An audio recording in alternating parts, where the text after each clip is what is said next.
countries, if I was going to read them, would be an alphabet soup like Sesame Street show. So I'm going to spare you that. But just to let you know that we are extremely delighted to have you with us. And today we have convened a panel of distinguished experts. Trust me, you're not going to be disappointed. Each of them is verified. I've seen them speak. They are provocative and they would love to get your questions. We are in the midst of global uncertainties, including geopolitical tensions, economic turbulence, and shifts in global development policies. I'm not aware of any other supervisory authority or capacity building institution that has convened this kind of a talk yet. And so if we're the first, excellent, because more conversation needs to happen. So recent global tariffs imposed and then temporarily paused by the US have stirred significant uncertainties and anxieties, bringing us dangerously close to the brink of economic turmoil and potential financial crises. Based on what I'm hearing from the financial regulatory community, supervisors are also not immune to these anxieties. Another form of uncertainty is that the situation remains very fluid, changing almost daily, which renders many existing plans obsolete. How do you plan in the middle of a turbulence?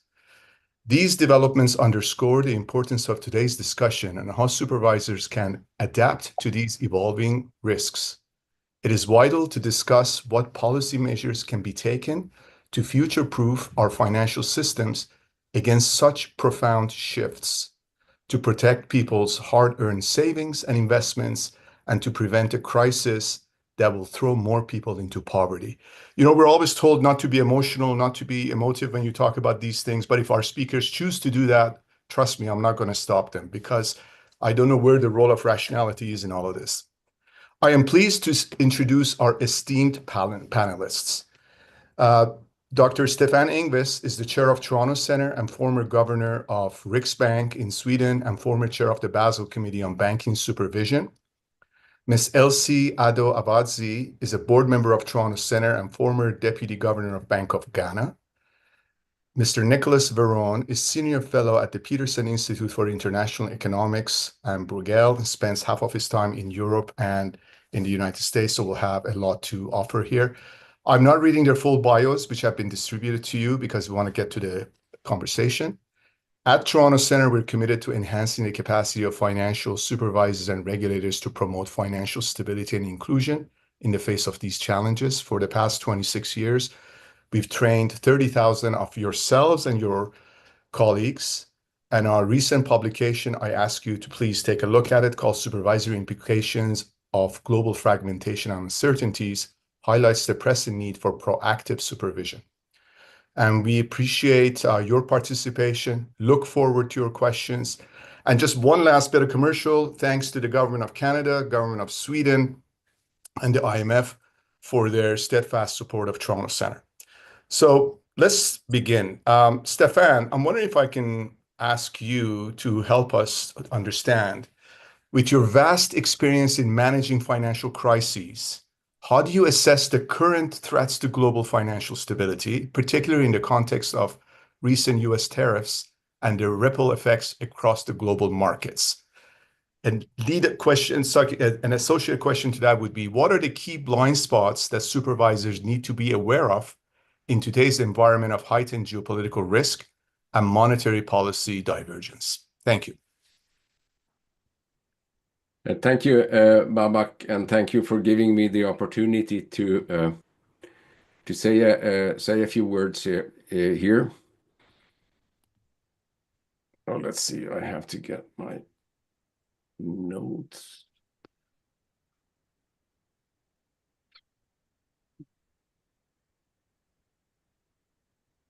There, and remarkably many are logged on, so apparently this is a highly relevant topic given the circumstances, and it's hard to figure out really where to start, but let me say the following. We can worry about many things, but at the same time, do not get carried away, because this is not a financial crisis, at least not as of yet. And that is kind of quite different compared to many other things that you deal with at the national level or at the global level. So if you think about this and what is going on presently, and you think about it from a supervisory perspective, then the key issue here is to make sure that it does not turn into a financial crisis either. And that's really the hard part because there are, if you think about this in terms of risk weights, when it comes to banks, there are known unknowns and there are unknown unknowns. And here we're really talking about unknown unknowns. And Babak asked about blind spots, and it's almost goes by definition that when we're talking about blind spots, we just don't know about them because if we knew about them, they wouldn't be blind spots anymore. And the hard part, of course, when you're a supervisor is that unfortunately you tend to know about the blind spots after they have become visible. And that usually means that something has been going wrong. But in general, though, when it comes to this, I would I would say that go and chase the leverage and try to tie whatever leverage you find out there, or particularly if you come to the conclusion that a certain phenomenon is over levered, try to tie that type of buildup of leverage to the macro picture when it comes to what is going on in your own jurisdiction and what is going on at the global level, because that gives you actually an element of guidance. This won't tell you whether things will blow up or not, absolutely not, but at least it gives you some kind of a map. It gives you a way of thinking about these things in advance, and that is always very, very helpful. Now, I take it that given that we have an audience today with participants all over the world, there are probably huge differences within the audience as of today. But one way of thinking about it, regardless of where in the world you happen to be when you're watching, is to think about it in terms of scenarios. Let's say scenario A, scenario B, and scenario C. The hard part when you think about and talk about scenarios is that those scenarios are highly unlikely to ever happen. But if you have chosen your scenarios carefully, with a fairly high likelihood, you're going to end up when things do change with the linear combinations of those scenarios.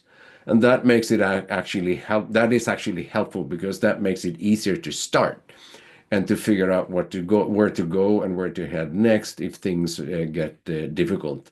But bottom line for now, at least, is that in an uncertain world, we can worry about many, many different things. But as of yet, this is not a financial crisis. This is about trade, politics, and a whole bunch of other things.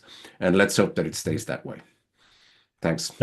No, thank you very much, Stefan. That's very useful. Also, I want to give you the Oscars here, Stefan, because you stayed within the 4 minutes that we had asked you. We had imposed a very strict time limit on our speakers because each of them can give a dissertation on these questions, but we want to be able to roll through. So thank you, Stefan.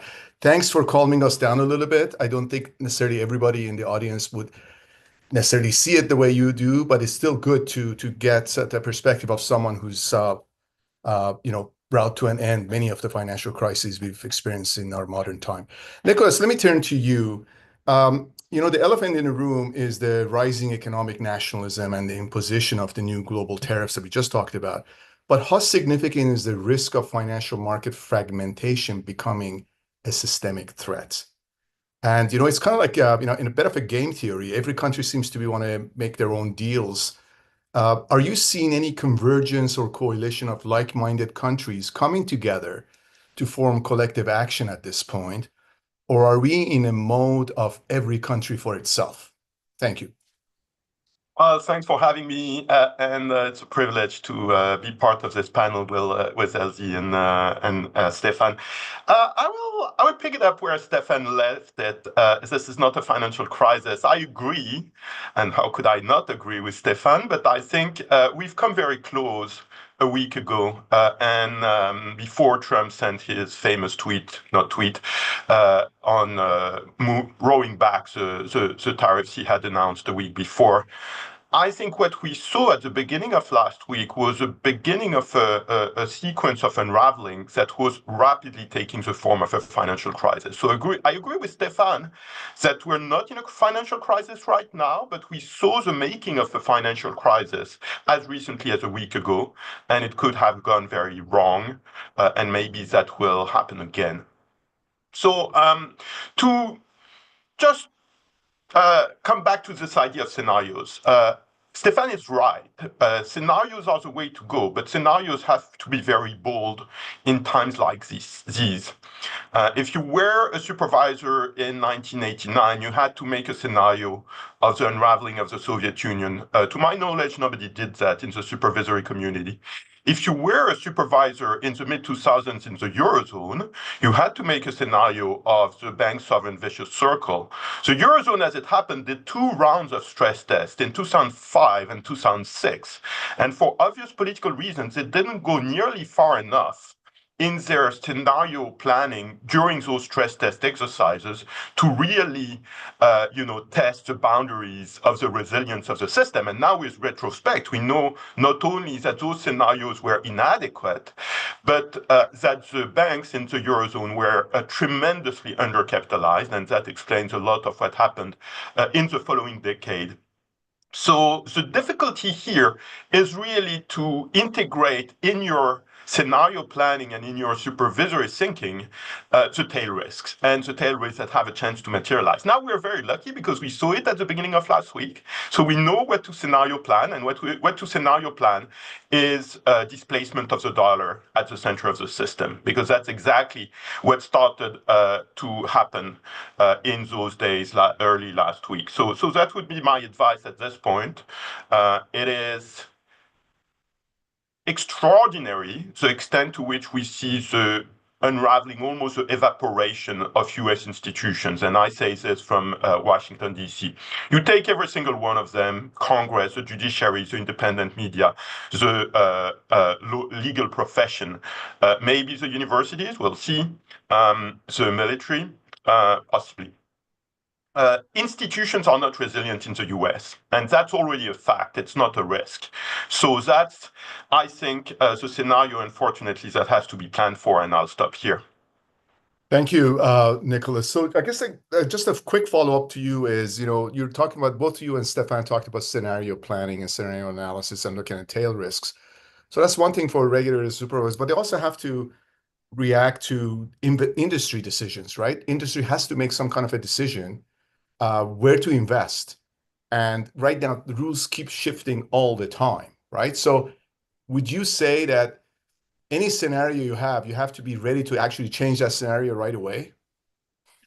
We're clearly in a moment of high uncertainty, and I don't think anybody had exactly predicted the developments of the last 3 months, even so many people had predicted this or that element of it in the context of the presidential campaign in the US last year. And I omitted, sorry, Babak, to answer your question about coalitions of like-minded countries. Actually, I will be very interested in Stefan and also Elsie's viewpoints on this, but I'm not too worried about the international networks that banking supervisors are familiar with, the BIS, the Basel Committee, international standard setters like the IFRS Foundation for Accounting, that kind of thing. I view those as reasonably resilient because at this point it is the US that is moving away from a global consensus rather than a global consensus unraveling altogether. Of course, we'll see contagion effects, but we will also see effects of, different organizations, different countries, different actors coming together to protect themselves against the turmoil that is currently coming from the US, and frankly, leaving aside, of course, regional situations, not from other players. So I think that's very important. But your point about uncertainty is very apt. At this point, we're navigating tremendous uncertainty. In a way, that's a reminder of what happened at the beginning of the COVID-19 pandemic, when nobody knew whether this thing would last 3 days, 3 months, or 3 years. And we have something of a bit the same nature right now. In the case of the pandemic, it lasted a few days, maybe a few weeks before we knew more or less the time horizons that we were talking about. Here, I think there is not really a prospect that things will settle that quickly. Thank you so much, Nicholas. Let me turn to Elsie. Elsie, so good to see you again. It's always nice to have you on our panels. We talked so far a little bit about the developed countries, but I really am very interested about your perspective, and you're no stranger to populism and its impact. But let's come to your question directly. Considering the impact of developed countries' trade policies, notably the recent introduction of global tariffs, how are these developments affecting emerging markets? What strategies should central banks and financial supervisors in these economies employ to mitigate the adverse effects of external shocks and ensure economic resilience? And the subtext to this question, Elsie, we're not talking about, so far, none of us has been talking about people. We're talking about institutions, systems, but there is a risk to actual people in all of this, right? And I'll be very interested to hearing your perspective on this question, and I made it more complex for you. Sorry about that. Thank you so much for back, and it's really great to be back here. This time with Stefan and Nicola, whom I have the greatest respect for. So yes, this question is really germane to emerging markets and developing economies. And I might add very quickly that even there's a wide range of experiences and viewpoints depending on market power. As well as geopolitics, right? But I can speak for sure for the great majority of middle-income countries, some low-income countries, and to say that the view there is not as optimistic, maybe and as balanced as Stefan advocated for, which I totally understand anyway, but it just feels like for those on the receiving end of this, the picture is quite gloomy. And let me start from the fact that a lot of these countries have not quite recovered from the pandemic, as well as the impacts of the war in Ukraine. You still have high inflation in these countries. You still have fiscal situations that are quite dire. I think the IMF recently talked about 37 or so odd countries in the emerging markets and developing economy world that are at very high risk of debt distress, right? Countries like Ghana have had to go through a sovereign debt restructuring, including a domestic debt restructuring that hugely affected the banking system. You have Zambia, you have Ethiopia, and so these are already pre-existing conditions, right? And then you add on top the fact that aid money has been cut almost overnight. And USAID plays such a key role in some of these economies, right? And so for Ghana, for example, almost have $1 billion, dollars just wiped out from aid money that was going to go into education and health and some agriculture and stuff. So, and it's also the suddenness of these measures, so that these countries haven't had a chance to even plan how to exit from aid, for example, right? And if you take the view that the budget for the year is already in train, being implemented, then it begs the question, how do countries readjust their fiscal positions? And then you have the recent trade measures where for Africa, for example, you had anything from 10% tariffs introduced on countries like Ghana, with whom the US had no trade deficit, to 50% for countries like Lesotho. And then we've heard about the pause, the 90-day pause. Well, all of that is fine. It gives some breathing space. And as Nicola said, it provides some learning. At least we know that this is a possibility. But the uncertainty is quite real. And I think whatever happens, trust in the global economic order is probably dented, forever. But what does this mean? It means that countries are going to have to figure out how they survive, some more quickly than others, depending on the buffers in place.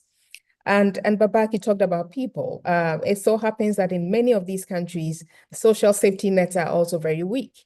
And so people are very likely to fall out of a job or to lose their business or generally have a hard time dealing with high inflation from, trade wars and etc. Currency impacts, right? A lot of these currencies might crash, right? As FDI flows, cease, as investors pull out of these markets and etc. And the question really becomes, how are these countries sort of situated and positioned to mitigate the risks, these macroeconomic risks that are looming very quickly? Invariably, these countries have very fragile banking systems, very shallow capital markets. And so again, the resilience of these financial systems, very not where you want them to be. And therefore, my advice, and it's not, I don't mean to paint a gloomy picture, but my advice is for these countries to get into planning mode. So the scenario analysis, as both Stefan and Nicola alluded to, but I think now more than ever, central banks and supervisory authorities, for those that don't exist in the same institutions, must begin to work very closely together. What kinds of monetary policy interventions are going to be needed? And, to preserve currency valuations and etc., to manage inflation in a way that does not spill over even more to the banking systems and to the financial systems. Banks are going to have to deal with non-performing loans. They're going to probably have to deal with high exposures to the sovereign for countries in high debt distress, who could actually get into worse situations with their debt. The banking systems are going to have to figure out how to manage those exposures, right? And all of these require very close coordination, even for central banks that also are regulatory and supervisory authorities. There's more of a need for the various teams working in these central banks to work very closely, because I find that sometimes there are silos. And because price stability happens to be the primary mandate, many people don't pay a lot of attention to the financial stability mandate, but those need to be coordinated very carefully so that reactions and policy responses to price stability do not exacerbate already existing fragilities in financial systems. So that's my number one thing. And then supervisors need to understand better how to incorporate these into their stress test, into their risk, into how they oversee banks' risk management and corporate governance frameworks. Basically, the quality of governance and risk management in banks is more important now than ever, right? How are banks going to navigate these? And then another key for me would be banks should already begin to preserve capital. So I think that as we did in the pandemic, and as we've done in every major crisis, how banks may perhaps suspend the payment of dividends to shareholders. Shareholders don't like that. But in times like this, with such high uncertainty, particularly for emerging markets and developing economies, capital in the banking system is going to be more critical than ever. And so supervisors need to keep their eye on these, how NPLs are rising, how risks overall to balance sheets are rising, and then how banks are able to conserve whatever capital is left, because access to additional capital at this point will seem almost impossible. Thank you.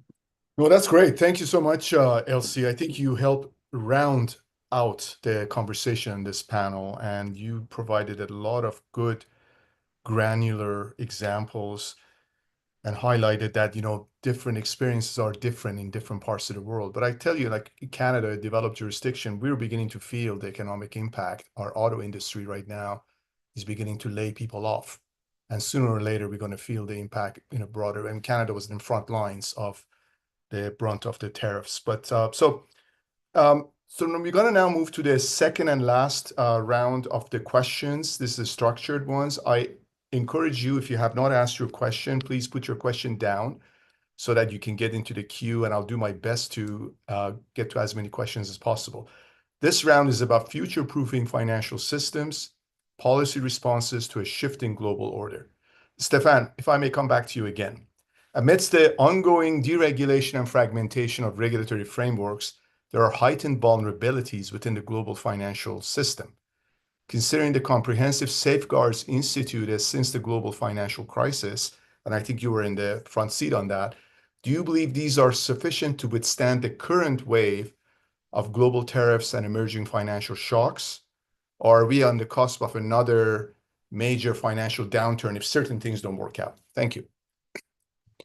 Thank you, Babak, for the question. But before I get into answering what you just asked me, let me also quickly comment on what Nicholas said, and I agree with him that standard setters are certainly not going to disappear. Because in many cases, when it comes to creating global standards, people have been at it for 50 years or something like that. And participants come and go because you have different kind of domestic political developments. But given that it's in the interest of most countries to actually create these standards and participate in the work, the work will continue. I'm convinced about that. And to Elsie, it was music to my ears, all the examples that you mentioned in terms of what can go wrong and how you deal with it. I've seen it all from within myself, and I couldn't agree more. Now to your question, Babak, broadly speaking, I think that what was done after the great or global, whichever title you want to use, financial crisis, the things that were done were in the right direction. And all those changes that were made, they have later from time to time in various jurisdictions actually served us well. But the thing is that the global financial crisis happened in 2008. And now we're almost 20 years later. And 20 years later, there is a risk of what I would call implementation fatigue, because it takes a long, long time for the plumbers to produce these rules. And the politics of this is almost always cyclical. And the cyclicality leads to thoughts and ideas and demands for dilution sooner or later. And I think that that's not the right way to go. What this actually also means is that there is a great danger now that there is a race to the bottom, or that there will be a race to the bottom.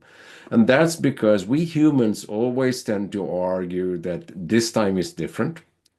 Now we have really understood everything, and it is safe to run the system with less capital, which ex post proves to be rarely the case. More often, it's actually about more capital, not less capital. Whether we have a financial downturn or not, I do think that, and again, alluding to what Elsie just said, you will find probably huge differences in different parts of the world and in different countries. So we just do not know. But at the national level, watch out what is happening on the macro level in order to sort of try to translate the macro into micro.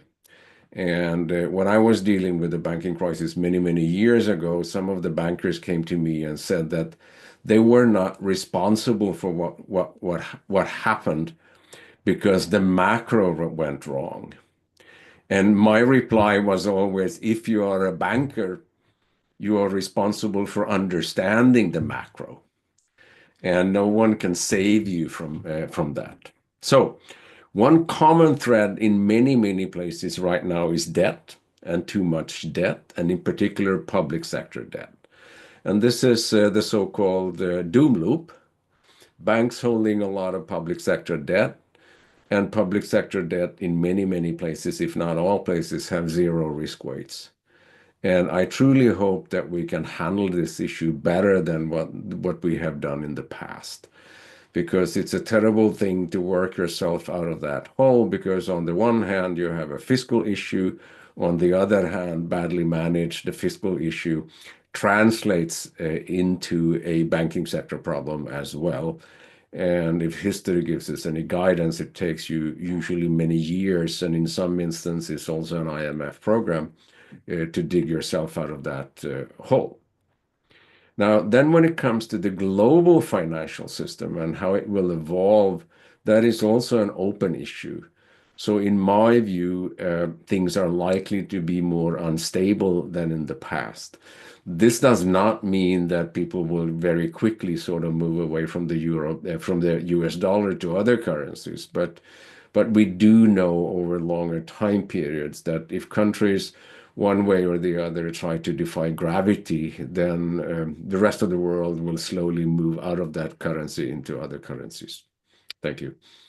Well, thank you very much, Stefan. It's good to know that some of the measures that were put together are holding steady. I really liked what you said about implementation fatigue. That's something we don't think about very often. I mean, oftentimes policymakers feel like once they've set the rules and all of that, the job is done. Let's move to the next challenge. But you're absolutely right. You got to see it all the way through. Nicola, I'm going to come back to you now and ask you a two-part question. Hopefully you remember both parts because they're both very interesting to me. We've always taken the rule of law, international trading order, and other norms for granted, certainly as long as I've been around.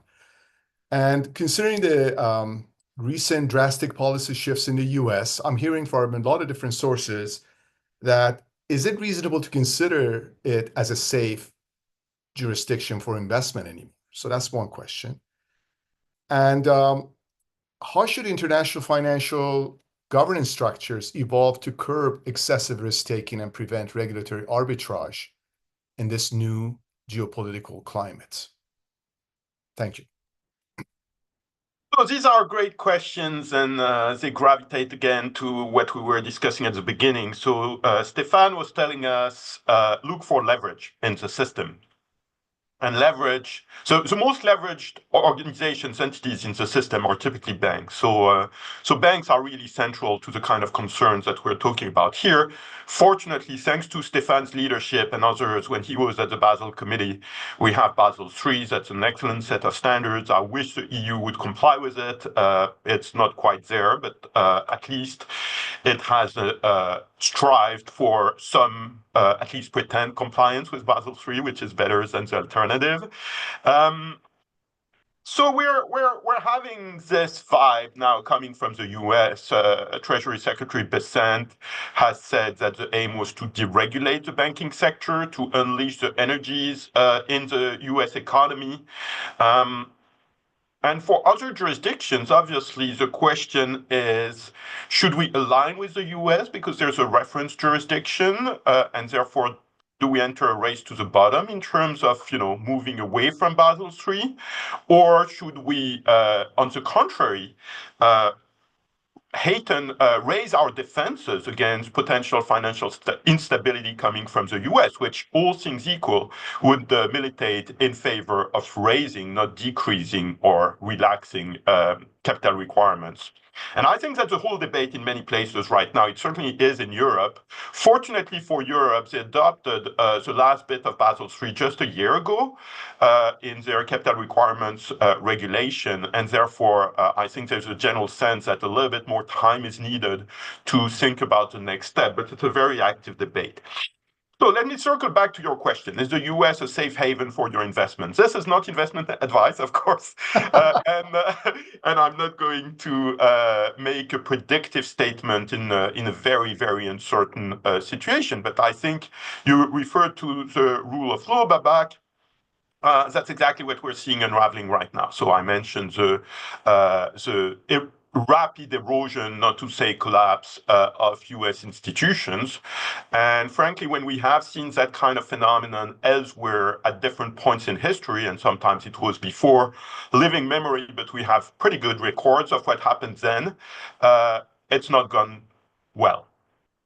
So at this point, I think, again, not making a predictive statement, maybe things will be more or less okay. They're not going to be entirely okay. Too much damage has already been done in the last few months, but maybe things will be more or less okay. But it's entirely prudent and appropriate for people who are in charge of systemic financial stability to plan for rapid unraveling and rapid acceleration of the institutional unraveling in the US. And that has financial consequences as it has non-financial consequences. And I think, frankly, the range of scenarios, not to be too emotional about it, is very wide. So that's what the rest of the world has to plan for. What are the venues for that? I would say, everything that kind of centers on Basel is still pretty functional. And again, echoing what Stefan said, is probably likely to stay functional for the foreseeable future. So I think that kind of coordination that people have in Basel and around Basel in the different committees, regional bodies, and so on and so forth. I think this is more needed than ever. This is why this framework has been put in place back in the early 30s. It didn't prevent World War II, but it was useful ever since. Actually, very, very cogent answer. Thank you so much, Nicola. This was very useful. And one thought that comes to my mind, it's not a question to you or Stefan, but we're talking about how everything is holding great. But we're beginning to see some tremors. For example, the discussion about climate and climate risk. We're not really hearing about it. And I don't want to introduce that, but this morning I was talking to my daughters. They're both university graduates, fairly young. And they're saying, I'm not hearing any of this in any of these election discussions in Canada or anything globally. And just like a few months ago, that was all the rage. So there is some sort of a retraction is happening in certain areas. And I'm just pointing that as one example. But maybe there is a certain degree of self-control that's going on. And maybe that's just par for course. Elsie, let me come to you. And I'm wondering if within a span of 4 minutes, you can help us get a hold of this question so that we can go to the participants' questions. I'm basically taking a lead from your earlier answer. With decline in international aid and a shift in global development priorities, there's a risk of undermining financial inclusion initiatives and throwing more people back into poverty. What are the most critical policy interventions needed to ensure the resilience of financial sector development amidst these adversities? Thank you. Thank you, Babak. I mean, I think that I'll pivot off from your last point about climate. I think that there's really the danger that with these shocks that are evolving and the uncertainties that go with it, and then what countries must do in response or in preparation, it's a tendency to kind of lose focus on some of the other underlying risks, right? Exclusion for emerging markets, developing economies, climate, technology-based risk, and what cybersecurity risks, all of those things. AML, CFT, some of these countries have assessments, FATF assessments coming up, and put on another list means that they're out of the international banking system for a few years and etc. So it's absolutely important, just to start with, that supervisors keep their eyes on all of these other important areas of risk, right? And it's not time to sort of backtrack on all of those efforts that have been made. On your specific question on exclusion, yes, if people are out of a job or if people's businesses are failing, they probably cannot keep their banking relationships going, and they cannot access loans or insurance products and all of the other key financial services they need to help them get out of crisis, right? So they plunge into crisis almost overnight, and it may be that they don't have any help at all. This always comes back to the banking system because it results in loans that are not paid, right? And it results in banking services that are interrupted or truncated. And so what should be done? A lot of this has to be done by government more than the supervisory authority. So the underlying policies that have to take into account what's going on and see what social safety nets can be deployed to mitigate these risks, right, on the ordinary person. And it may be that there are cash transfers, there are other programs that are in place, but of course, carefully designed and targeted and implemented. For the supervisor, I think one of the key areas to keep their eyes on would be the consumer protection side of things, the market conduct side of things, right? How are people being treated? I mean, in the pandemic, we saw how supervisory authorities all came to provide clear guidance to banks to say, here is how you should consider providing moratoria, for example, for those whose inability to continue to pay loans has arisen only as a result of the pandemic, right?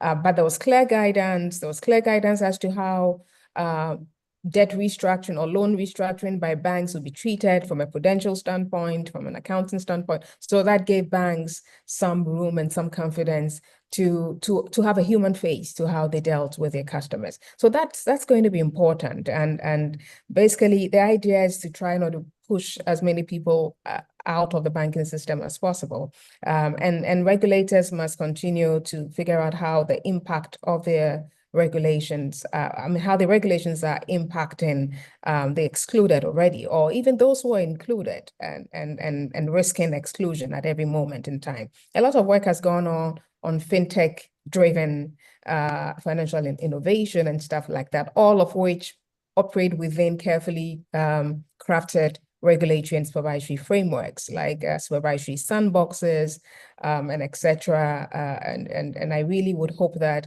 supervisors keep these in place, because it's to nobody's interest if we get people excluded out of the financial system. These economies will not have the resilience they need to be able to bounce back from the impacts of these shocks. Thank you. No, thank you. That's great. And once again, thanks so much for the granularity of your responses. So Stefan, Elsie, and Nicola, I'm going to ask you to please help me. We're going to shift to the CNN mode. So I'm going to ask you really complex questions and ask you to break it down in 30 seconds. We have a lot of questions. So if this is not an opportunity for a dissertation, this is about really getting as many questions as possible. And I see a number of questions from a lot of people. I'm going to ignore for now the courageous anonymous questions. Let's go with the people who have actually put their names down. And I'll cherry pick the order here, but I'm going to get to as many of them as I can. Our good friend Udabir Das asks, trade shocks have repeatedly triggered financial crises from Latin America to Asia to the Eurozone. With today's emerging market banking systems carrying high FX exposures and tightening trade finance, are advanced economy supervisors too complacent? What tools can they actually use now to prevent spillover from trade imbalances turning into global financial stress? Nice provocative. Stefan, can I ask you to please take this on? I mean, the Udabir's reflection is relevant in the sense that I think that if you look at what has happened many times in the past, expressing this in very general terms, is that markets function the worst when you need them the most. and that means that you have a position, whatever it is, let's say, in some currency, and then you take for granted that you can always trade out of your position or close your position. But when things go wrong, that is not always the case, and then you get stuck, and then you run into all sorts of difficulties. So to be on the safe side, it's very, very helpful to think hard about what if scenarios. How do I manage a situation, for example, where I'm losing one leg of my hedge? And what do I do when that happens? And where do I go to then, and where do I get the money?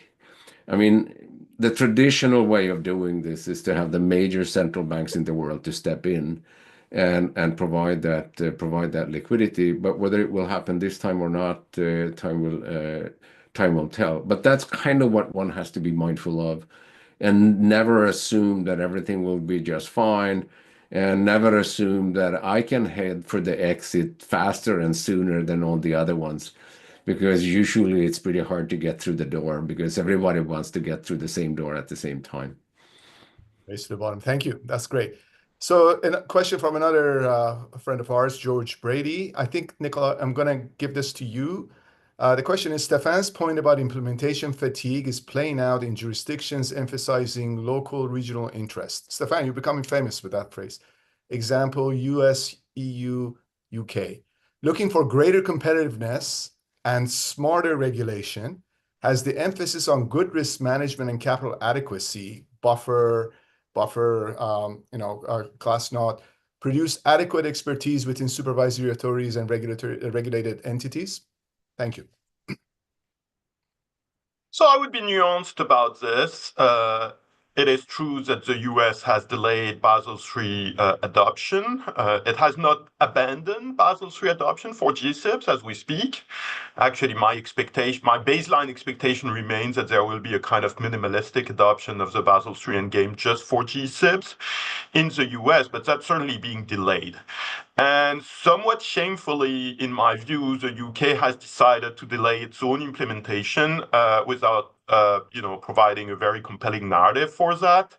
But that's not been the case for the EU. The EU is late on Basel III implementation, but has now set its timetable, except for the fundamental review of the trading book. And again, the EU, to its shame, is not compliant with Basel III, but I think what they have implemented is kind of remains the bulk of the accord. So the picture is nuanced. It is true that in the EU there is a lot of discussion about relaxing the requirements to avoid a competitive disadvantage to the US and especially to large US investment banks. But if we end up in a situation where large US investment banks are actually compliant with Basel III, that argument which is put forward by bank lobbyists in the EU kind of collapses. So then it becomes a question of coordination of timetable. In that sense, I think what the EU has done, which is adopting Basel III, albeit with shameful variations, and delaying the FRTB, actually kind of makes sense. And I would be curious about Stéphane's view of that, because indeed the FRTB is kind of the piece where the competitive dynamics can be most disruptive if there is a variation in adoption between players from different places. But the bottom line is that at this point, I wouldn't say that there has been a cycle of deregulation or relaxing of capital requirements in the EU. There's a lot of talk about it, but there hasn't been action. The Commission has said they would deliver a big report on banks and competitiveness in the course of 2026. So that's kind of kicked into what by the current standards counts as a long grass. And I think at this point, we're seeing dramatic realization at all levels of the financial risk coming from the US. Just a couple of days ago, Friedrich Merz, who is going to be the next German chancellor, said there is a risk of financial crisis coming from the US. This is very different from what we were hearing before, and I think it's only the beginning. No, thank you. That's great. And I think maybe this can capture, Stéphane, maybe you agree with me, the essence of the conversation here, which is, hey guys, calm down. We're not in a financial crisis, but at the same time, let's keep planning. Let's keep planning, keep our tools sharp. And that's really what the essence of this is. Elsie, I'm going to give this question to you. Flavio is asking, and you worked in some of the multilateral institutions. Flavio is asking, what do you think are the main threats facing multilateral organizations like the World Bank or IMF right now? And how do you think US policy might impact them? So take it from wherever you want. It's a good question. I wish I had gone to Nicolas. He's in Washington, D.C. after all.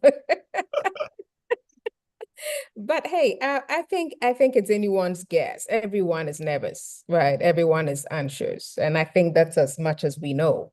Because the US also happens to, have the largest quota in these multilateral organizations. And we've seen that it's pulled out of certain multilateral organizations, and it's threatening to review its presence or its participation in others. And so no one really knows. I think I don't think anyone feels that the US is about to pull out of the IMF and the World Bank, but I think there are questions as to how the US would use their vote at these institutions, right? And are they going to use their votes to sort of align with the measures that we've seen the executive roll out?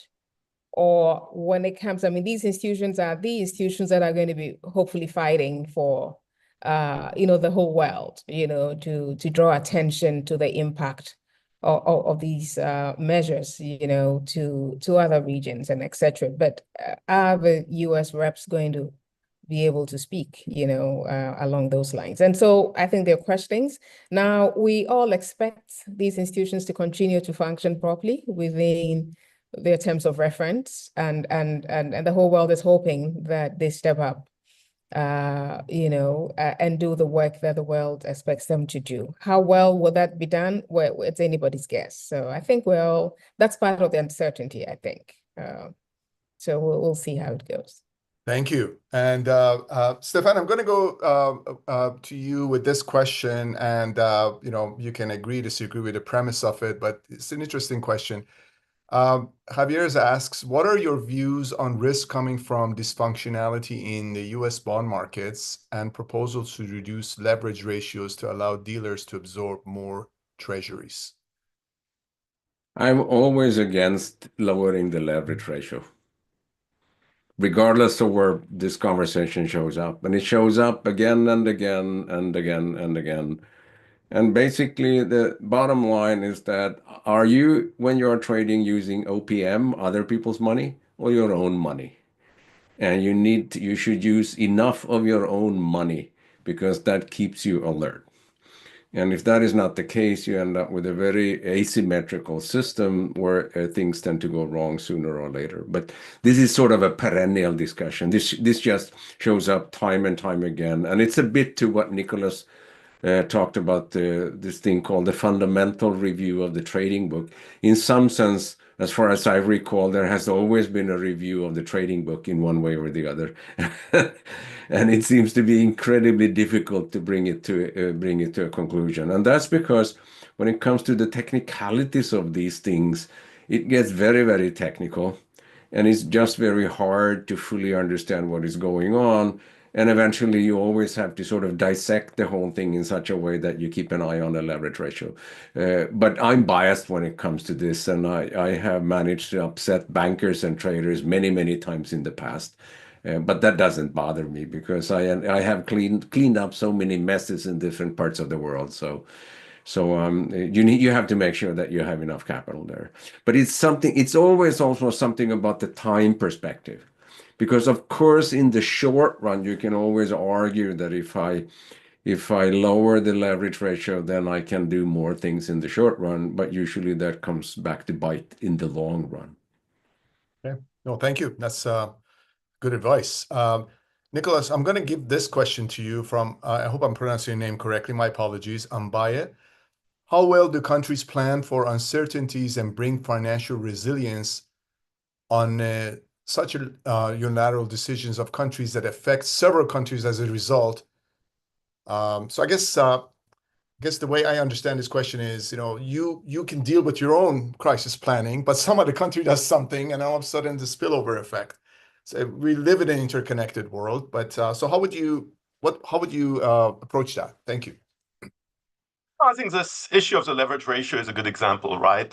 Because in a way, the introduction of the leverage ratio on top of or parallel to the risk-weighted capital ratio is one of the biggest advances ever in the supervisory framework. For a very long time, leverage ratio was something in the US, maybe in some other jurisdictions, but escaped by many jurisdictions, including importantly the European Union plus the UK. So the fact that everybody has adopted a leverage ratio and a rigorous definition of a leverage ratio, thanks to Stefan's leadership at the Basel Committee and others, Uday Bir being one of them, has been enormous progress of the last decade. And I think this shouldn't be reversed. So in that sense, what the US authorities are talking about, and this is not an entirely new debate, we saw it during COVID-19, is really very detrimental to global financial stability and global discipline, because if the US says we remove US treasuries from the calculation of the leverage ratios, then inevitably other jurisdictions will be tempted to do that. So I think what should happen is that whatever the US does, other jurisdictions should resist the temptation, but that will be hard, we know it. Now, the US fiscal trajectory has been unsustainable for quite a long time now. This is not new. It's getting worse, but it has been a long time coming. What is new and what really crystallized last week is the prospect of capital controls, of financial repression coming to the US. So the US basically using tools that have been intercollective perception associated with emerging markets and developing economies in terms of financial management of the financial system. And we're not there. I mean, the definition of capital controls is very elastic. So in a way, the US already does that, but in a mild way. But I think we could see, and this is the whole Stephen Miran papers, a discussion about Mar-a-Lago, etc. We could see more drastic implementation of capital controls and financial repression in the US going forward. I think it's very important for every jurisdiction at this point, irrespective of their direct exposure, but Babak very well, that it's not just the direct exposure that matters, back to the questions that had been asked. It's also the indirect exposure and the turmoil that comes from a change in expectations. Countries really have to revisit financial histories. They have to understand the pros and cons, the trade-offs associated with financial repression, and ultimately the virtues of good capital discipline. Thank you very much. Again, an excellent answer in such a short period. Elsie, I'm going to come to you again. Alosia Faisal is asking, as a security regulator, I'm concerned about current volatility in international markets. I mean, most of us are. We don't have to be a securities regulator. Are there any lessons that emerging market capital markets can learn, and how can we support our markets to reduce any negative impacts? I guess, I put you back to when you were at the Bank of Ghana. I'm sure you dealt with these issues all the time. What perspective do you have that we can benefit from? Thank you. Well, thank you. And also going way back in time when I was a securities regulator here in Ghana. So I've kind of worn both hats. But I totally agree with him. Even on the international stage, we're concerned about fragmentation of markets. I think Nicola had talked about it. And for emerging markets and developing economies, we see real danger. Because our markets are very fragile. We have non-resident investors coming in. They sell out very quickly to go look for safer havens. And then this really would cause the currency crashes that we have seen in the past. Stefan has seen that in his time working with Asia and etc. So it is a real problem. And our markets are very shallow. They don't provide the depth and the breadth that allow the banking system to manage the risks that they're exposed to. And then you have the government debt side that also banks get very exposed to. And when these governments are debt distressed, when the state is debt distressed, then it really increases the risk for the banking system. And so how do we go forward? I think it's very important for banking supervisors to work very closely with the capital market supervisors and with the finance ministries to really strategize on how to strengthen these markets in Africa, for example, and other emerging markets. In Africa, for example, my view is that we probably should really begin to think of some kind of a cross-border, some kind of a regional market, right? Tagging on to some of the more established markets in the region to provide more depth for the other countries, because there are too many small stock exchanges and debt markets, and really they don't do the work, and frankly, and they get very exposed in times like this. So I think, but that's a multi-year effort that will take 5 to 10 years of really coming up with strategies as to how emerging markets, developing economies, particularly those in low-income countries, are able to get access to markets that work, particularly in times of turbulence and uncertainty like this. Okay. We have time, Stefan, literally, if I can give you please 1 minute, because I want to close the webinar after that. We have a question from Claudette, and she's been patiently waiting. Given the current global uncertainties, what scenarios insurance industry could consider for stress testing? I'm wondering if throughout your career you ever come across that question. Thank you. It really depends on what kind of insurance you're talking about. But if it's life insurance in one way or the other, then it's, of course, all about your investments. And if it's a lot of cross-currency, cross-border, and then you need to be aware of that, or if it's only domestic. And if it's only domestic, then, of course, it depends on the size of your bond portfolio and the size of government debt. So those are kind of the traditional issues that one needs to be mindful of. Thank you. And also speaks to the cross-sectorality of the financial system and how we are dealing with it. So it's my pleasure to bring this webinar to a close. I mean, I love doing these webinars, and especially when we have amazing speakers like that. And Nicola, thank you so much, Stefan and Elsie. We are recording this, and we're going to use it in our training programs. I think some of the questions you answered are questions that a lot of people have in mind.